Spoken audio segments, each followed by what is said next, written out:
Welcome to another video. Today we're doing some e-scouting with OnX, and if you're lucky enough right now to have an elk tag in your pocket, you were lucky enough to draw, or you got yourself an over-the-counter tag. We're just doing some e-scouting, and a lot of the times, whenever the area that you plan on hunting, it's far a drive or maybe another state, and you know it's harder to get there. You can do a lot of work on just a computer with OnX and or even your phone with OnX. Either way, you can do a lot of scouting, and there's some small simple tricks that you can do that I've learned over the years that have helped me a ton locate elk in September. And they're nothing crazy. There's a lot of OnX or e-scouting videos out there. This one's going to be pretty simple. I only use about 4 different things to be able to locate these elk. Okay, so before we jump into this video, I do want to let you guys know that these tactics to find these elk is mostly what I use for from late August all the way through mid-October. The elk need different things in different time of the year, and through that time that they're rutting, so their needs are a little bit different. If you were trying to find elk later in the season, I'd probably use some other tactics, but this is just what they need during those times. So it's mostly the archery, or if you drew a special, maybe early rifle tag or something, you can go ahead and use these. So we'll just show you guys. They need, to me, elk are pretty basic. They need 3 things to live. They need safety, they need food, and they need water. Okay, so one of the first things we're going to do is the first thing I like to do is I like to just look at these roads. These roads that are going to be your main access. This is on a reservation in Washington, so we can't hunt it. But if we could, we would come in off maybe one of these main roads here. And looking around in here, in Western Washington, for sure elk love clear cuts because that's one of their main food sources. So we're seeing some clear cuts in here.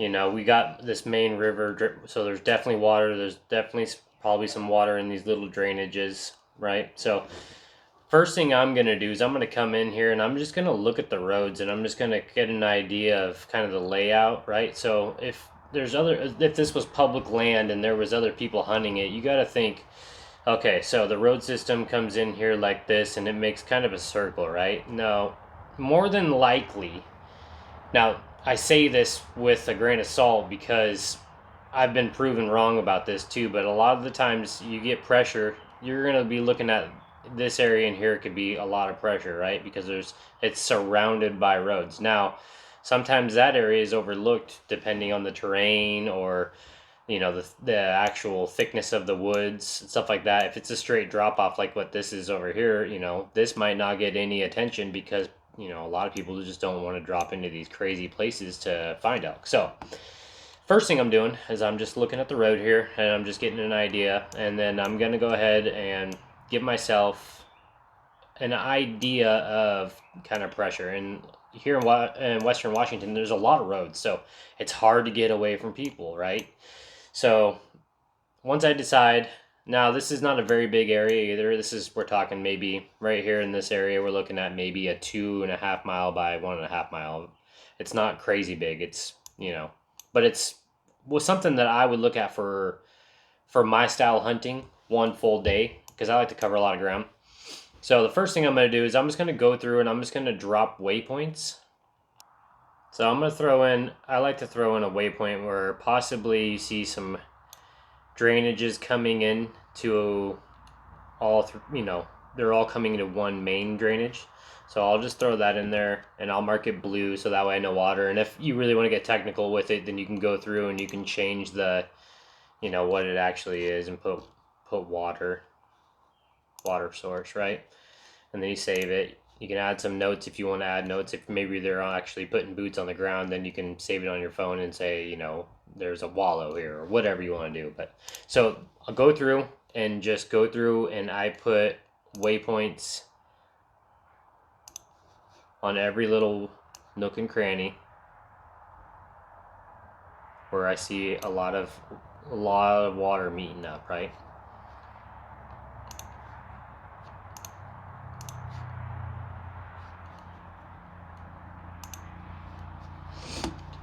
So let's say you go through and you do all that. Now you're done with your water. You figured all your water out. Next thing I'm going to do is I'm going to add waypoints where there's clear cuts. And I'm going to drop those off here. And I'm going to do feed.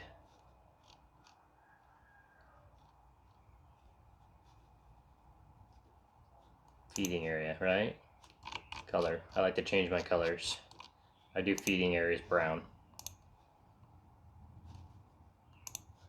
Okay.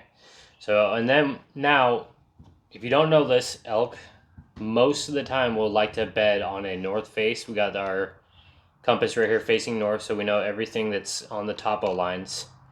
Zoom in here. Any kind of topo lines that are facing this way, this is all going to be a north facing. This is higher up, it's coming down to a clear cut. So anything like this could potentially be bedding, but for me, what I like to do is I don't really like to find bedding that's super steep like this. I like to look for little things like over here. Check this out. Okay, so you see you got your main water source down here, and you run into some either public land here, or not public land, excuse me, private land, privately owned by somebody. And this was your public land, say this is your border, right? Okay.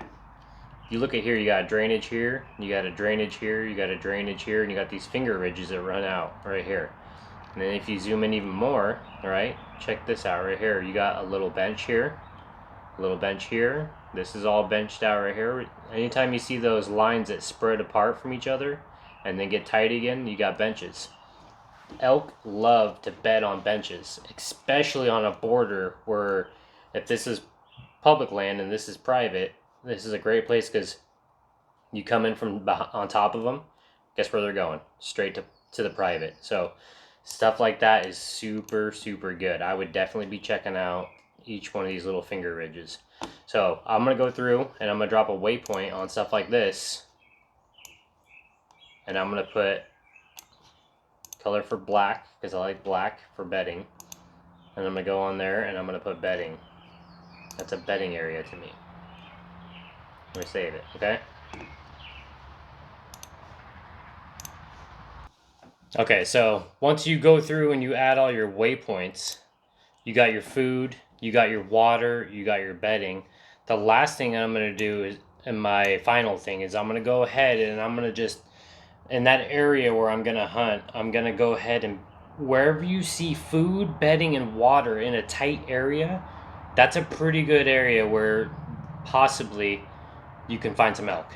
So you go through and you just start looking. Now elk will travel a little ways, I've noticed, for food, and especially you know, you go into eastern Washington or Idaho or Montana, they could travel, you know, 4, 5, 6 miles, even further, 10 miles, and not even think twice about it, just for food or water. So it's a little harder when you get it over there. This is in western Washington. The cover is a lot thicker and they don't have to go as far. So they might travel a mile at most, I would say. So you go through and you just look at those things and you add it all up and you say, okay, well this area, all the elk have everything they need right here. They don't need to go anywhere. There's not much pressure because there's not, it's further away from roads and stuff like that. But they got everything they need right here. This would be a good place to go check out. So, and that's really all there is to it. It's not that difficult to Escout. It's really not. It's just time consuming, and you got to go through and you got to drop waypoints on everything. And I do mean everything. And I do have one more little trick, or not trick, but I do have one more little thing that I do want to show you guys, for you guys that are really just wanting to run and gun and find elk through your tube, which is my favorite by far. Sometimes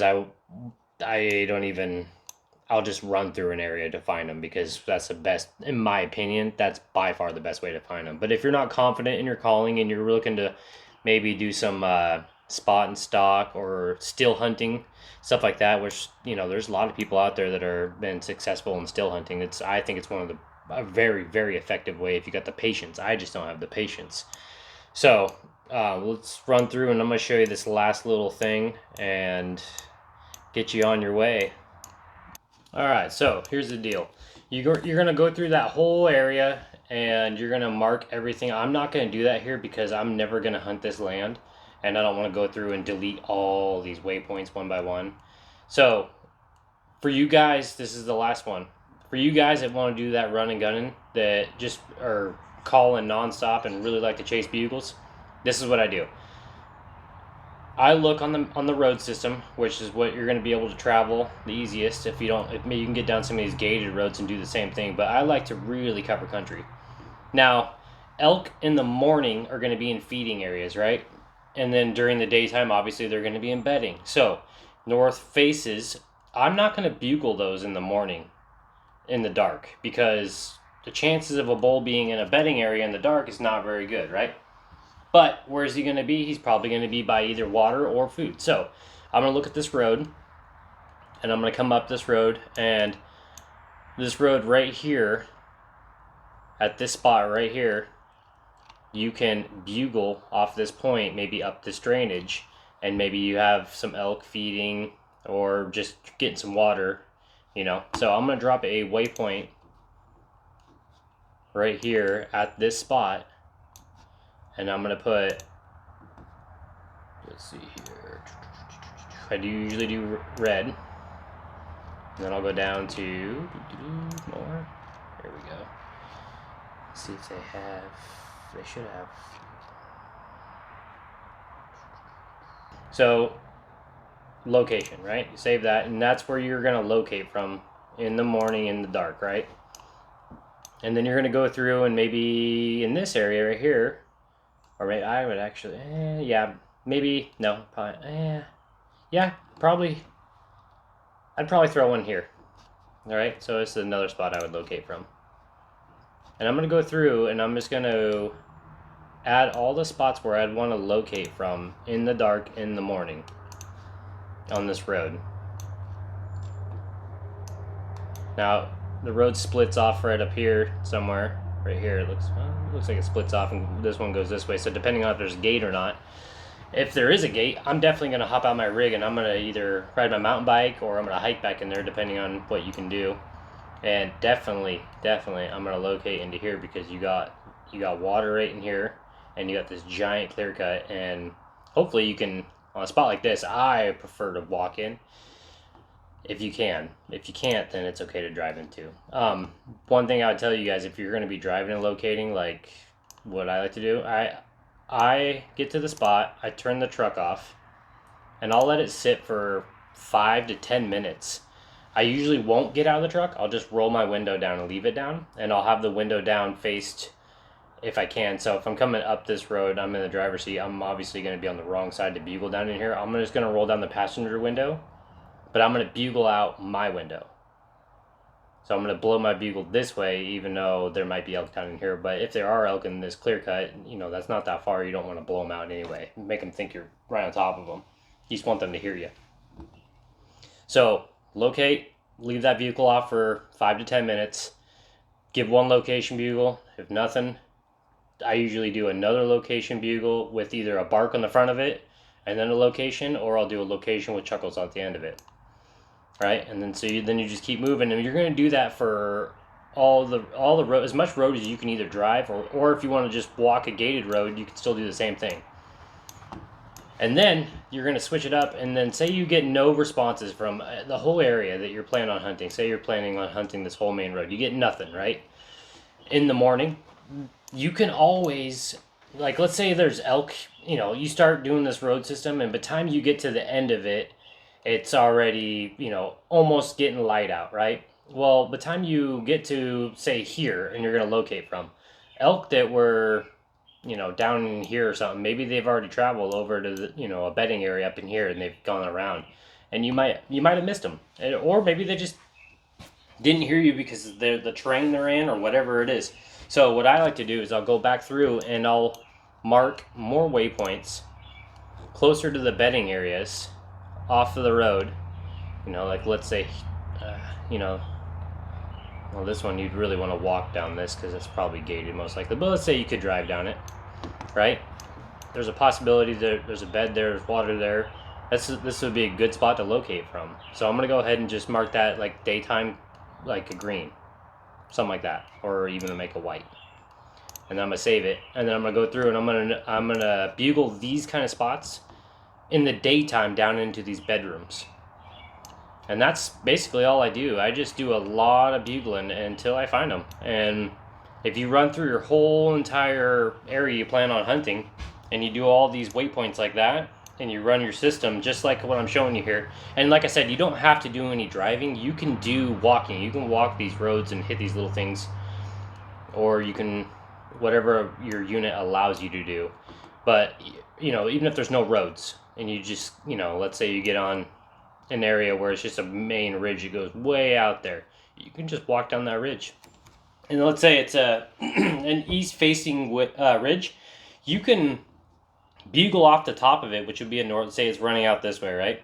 You can bugle off the top side in the daytime, and then in the early morning bugle off the other side and stuff like that. Like, there's so many different options. But the main thing is, when you're bugling in the dark, you want to be bugling by where they're going to be. They're going to be in feeding areas. So go through and mark your feeding areas, and then find your access where you can bugle from and make those your bugle spots.